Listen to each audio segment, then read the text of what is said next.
So when you hear the name Amazon, what's the first thing that comes to mind? For most of us, it's that crazy fast delivery, right? The package that just appears on your doorstep. But here's a thought. What if that speed isn't really about convenience for you? What if it's actually Amazon's single most powerful weapon for dominating the entire market? That's what we're going to dig into.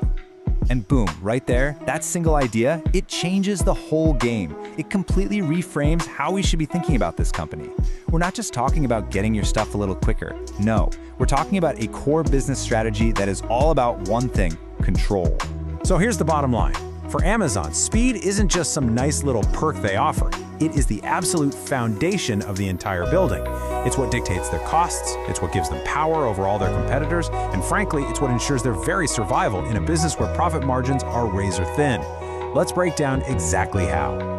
Okay, first up, we've got to follow the money. Because this obsession with speed isn't just about things running smoothly, it's a financial weapon. We're about to see how every single second a package spends inside a warehouse, well, it scales up into an incredible amount of financial power. You gotta know this concept they use internally: frozen money. Just picture it. Every single item sitting there on a warehouse shelf, that is cash that is literally frozen in place. It's capital that Amazon can't touch, can't use, can't reinvest, and in a business like theirs with tiny margins, having your money locked up like that, it's deadly. So what's the opposite of frozen money? It's cash flow. The faster you can get products off those shelves and out the door, what they call high inventory turnover, the faster you unfreeze that cash. And what do you do with all that freed up money? You pour it right back into getting even faster. It's this incredible self-reinforcing loop. Okay, look at this number. 2 minutes. Seems like absolutely nothing, doesn't it? A 2-minute delay on one person's order, who cares? You probably wouldn't even notice. But, and this is the whole point, at Amazon's insane scale, that little 2-minute number, it is the key to understanding everything. And here is the math that will just blow your mind. Watch how that tiny number explodes.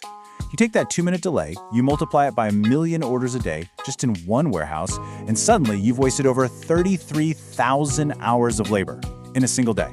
Now, scale that across hundreds of warehouses all over the world.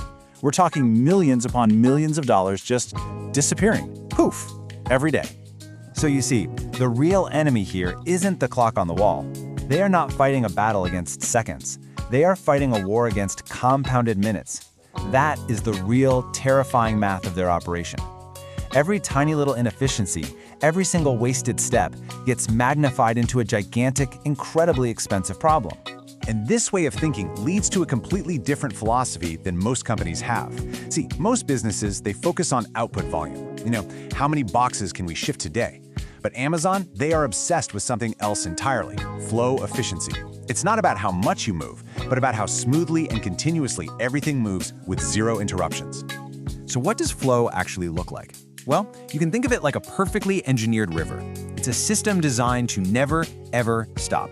Minimal idle time, continuous motion, every single item has a predictable path, and there's zero friction between any of the steps. In their world, a warehouse isn't a storage closet, it's a finely tuned motion machine. And if any part of that machine gets clogged, the whole financial engine starts to seize up. Okay, so we've established that speed inside the warehouse equals money. A lot of money. But that's only half the story. The real genius is how they use that speed on the outside as a weapon against everyone else. This is where speed stops being about internal efficiency and starts becoming an unbeatable competitive advantage. I mean, just look at this timeline.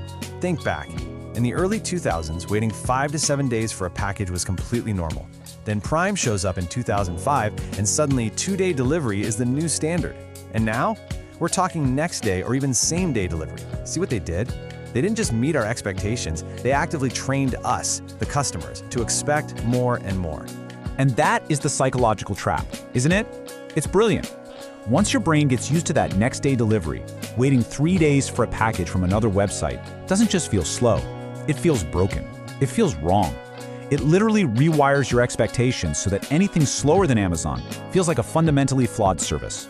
And just like that, you're locked into their world. Which brings us to this critical point. Speed is no longer a marketing gimmick. It's not just a nice little perk. It has become a competitive moat. Like a giant wall around a castle? It is a deep, wide, and incredibly expensive barrier that other companies simply cannot cross easily. To even try to compete, you'd have to spend billions rebuilding your entire logistics network from the ground up. It's a brutal advantage. So all of this leads us to the final stage, the end game. Because to achieve this kind of mind-bending speed and to build that impenetrable moat, you need something more than just fast robots and conveyor belts. You need total control. We're talking about controlling the entire system, from the very second you click buy to the moment that package hits your doorstep. Now, this is a really important distinction to make. There are two types of speed here. First, you have machine speed. You know how fast the robots can physically move. But then you have something far more important, decision speed. Which item gets picked first? Which truck should it go on? You can have the fastest robots on the planet, but if the brain telling them what to do is slow or makes a mistake, the whole system grinds to a halt. The real velocity is in the algorithms. And that is why Amazon builds everything themselves. Is why they've poured billions and billions of dollars into building their own fulfillment centers, their own fleet of delivery vans, heck, even their own cargo airline. It's not just about having more space or more trucks. Every single piece of that puzzle is about one thing: control. I mean, think about it. If you rely on a third-party company for your deliveries and they have a bad day, you're the one who breaks the promise to your customer.